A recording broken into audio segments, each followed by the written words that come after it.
శ్రోతలకు నమస్కారం. పురాణ పురుషుడు కార్యక్రమమునకు స్వాగతం. పూతన వ్రజము చేరి చెరువుగట్టు దగ్గర ఉన్న స్త్రీలతో మాటలు కలిపి వారు వెళ్ళే ప్రదేశానికి తను కూడా వస్తానని తనని కూడా తీసుకుని వెళ్ళవలసిందిగా ఆ శిశువును చూపవలసిందిగా వారిని ప్రాధేయపడింది. అప్పుడు మృణాలిని ఇలా అంటోంది, ఏమనుకొనుకము, ఒక మాట అడుగుతాను. నీ వాలకము చూడగా బిడ్డలను కని పెంచిన దాని వలే లేదు, వేషము చూడగా సంసారి వలే లేవు. నీకా శిశువు నెత్తుకొనుట చేతనగునో లేదో కూడా నాకు అనుమానమే. పద్మిని, ఇంకనూ నయము, పాలిత్తునన్నావు కాదు, ఎచ్చటి నుండి మా గ్రామమునకు వచ్చావు? పూతన, మాది సూరసేన మధుర. ఇచ్చట నందగోపుని గ్రామ వైభవము విని చూడగా వచ్చాను. మృణాలిని, పెనువటిది ఏ గ్రామము? పూతన మౌనము వహించింది. కుమారి, ఈమె వాలకము చూడగా నిత్య సువాసిని వలె ఉంది. మొగుడు మొద్దులు అని చంపకండి. హైమావతి, నీకేమైనా పిల్లలా?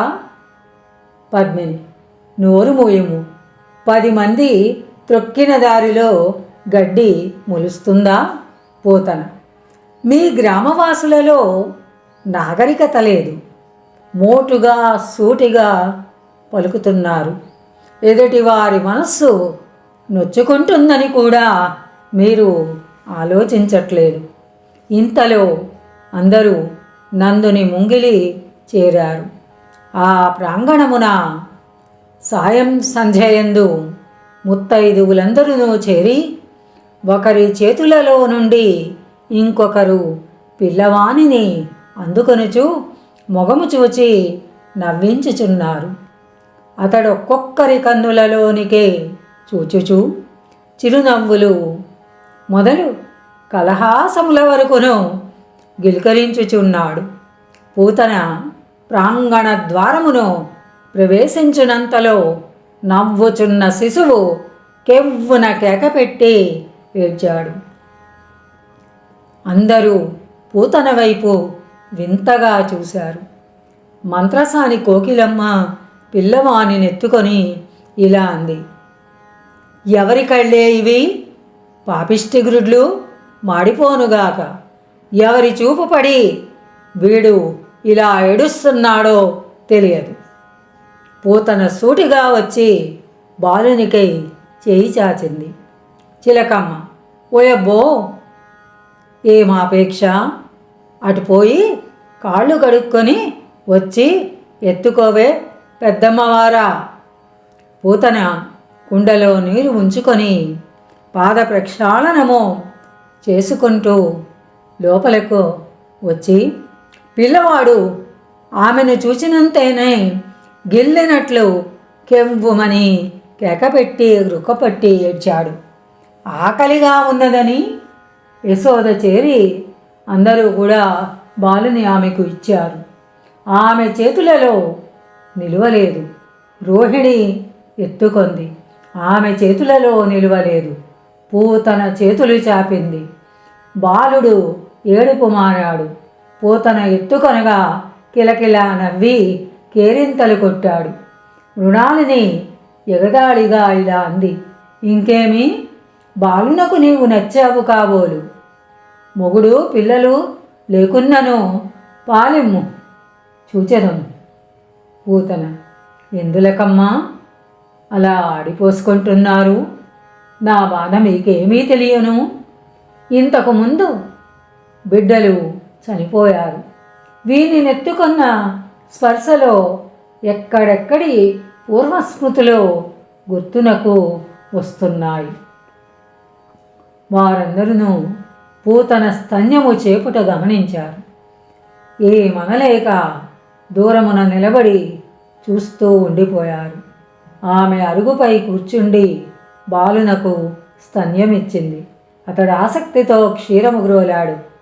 ఆమె వాని కన్నులలోనికే చూస్తూ ఉంది. చూపులు నిశ్చలమయ్యాయి. మేను గగుర్పాటు చెందింది. దేహము కంపించింది. గుండె దడదడా కొట్టుకుంది. ఆనంద పారవస్యమున కన్నులు బయలులు క్రమ్మాయి. తెలివి తప్పింది. పూతన పారవస్యముతో మెల్లగా మూలిగింది. ఇంతలో తటాలున పిడుగుపడినట్లు భయంకరమైన సుదీర్ఘమైన కేక పెట్టింది. చెట్లపై పక్షులు గొల్లున పైకెగిరాయి. కుక్కలు భయసూచకముగా దీర్ఘములైన రావములు చేశాయి. గోవులు కట్లు త్రెంచుకొని పరుగులెత్తాయి. స్త్రీలకు తెలివి తప్పింది. ఆ కేకతో పూతన విరుచుకొని వెనుకకు పడిపోయింది. ఒక భయంకరాకారము స్థూలమై దీర్ఘమై ఆకాశమంటి ఆ ఇంటి ప్రాంగణము నుండి పిండము దాటి బాటలో దాకా నగ్నమై ఆమె దేహము విరుచుకొని కాళ్ళు చేతులు బారలు చాచి విలవిలా తన్నుకొంది.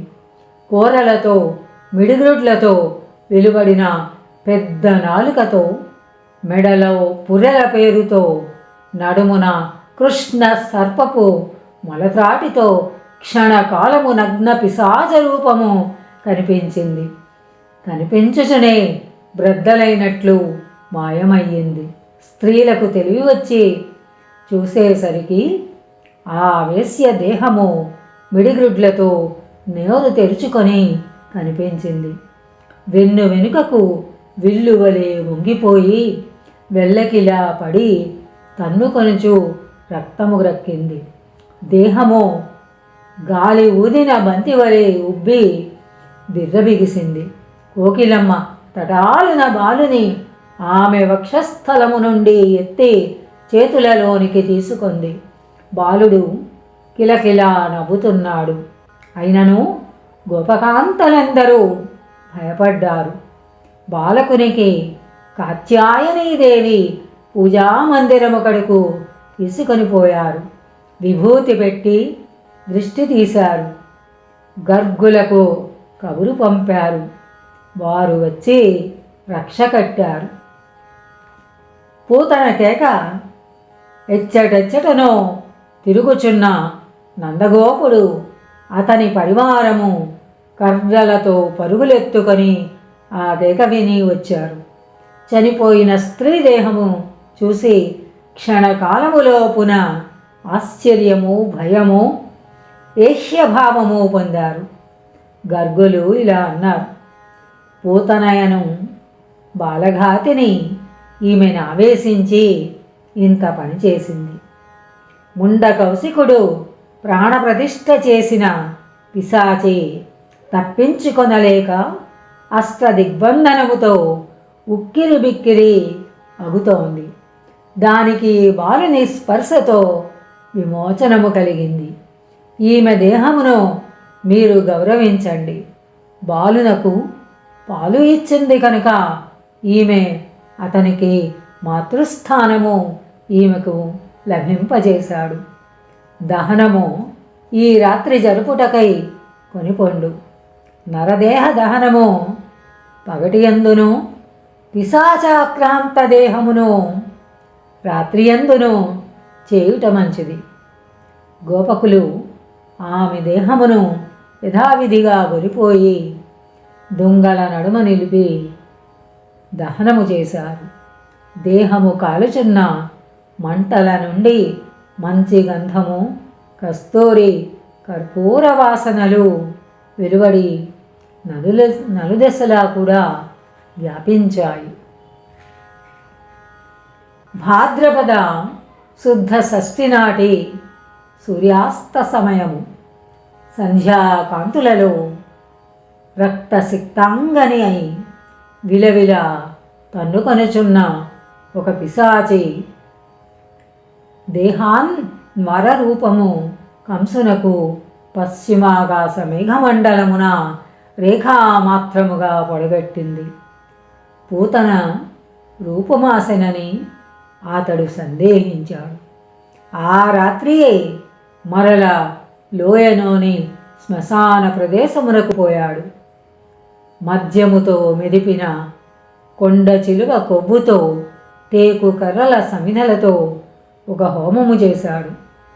కరాళ దంష్ట్రాకారుడైన రాక్షసుని శిరస్సొకటి వికట అట్టహాసము చేయుచు చింత చెట్టు మీదుగా నెగిరి వచ్చి నిలబడింది. దానికి దిగువనొక తిరుగుతున్న బండి చక్రము వంటి ఆకారము ఏర్పడింది. ఆ రాక్షసుని ఉద్దేశించి కంసుడు ఇలా అన్నాడు: దేవకి అష్టమ గర్భమున పుట్టినవాడు ఎచట పెరుగుతున్నాడో గమనించి సంహారము చేసి రమ్ము. వికటాట్టాసము చేయుచు రాక్షసుడు ఇలా అన్నాడు: సంహారముతో నా పని పూర్తి అగును. చండకౌశికుడు ఆదేశమును అనుసరించి అటుపైన నాపై నీకధికారముండదు. సంహారమైన క్షణముననే మా లోకములలోనికి నేను అదృశ్యుడను అవుతాను. ఇలా అంటూ రాక్షసుని శిరస్సు అంతరిక్షమున చీకటిలో తోకచిక్కవలే దూసుకొని పోయింది. స్వస్తి సశేషం. మన మోహనవాణి కార్యక్రమాలు మీకు నచ్చినట్లయితే వెంటనే ఒక లైక్ చేయండి, అలాగే కామెంట్ చేయండి, ఎక్కువ మందికి షేర్ చేయండి. సబ్స్క్రైబ్ చేసుకోకపోతే వెంటనే మన ఛానల్కి ఇప్పుడే సబ్స్క్రైబ్ చేసుకోండి. ధన్యవాదాలు.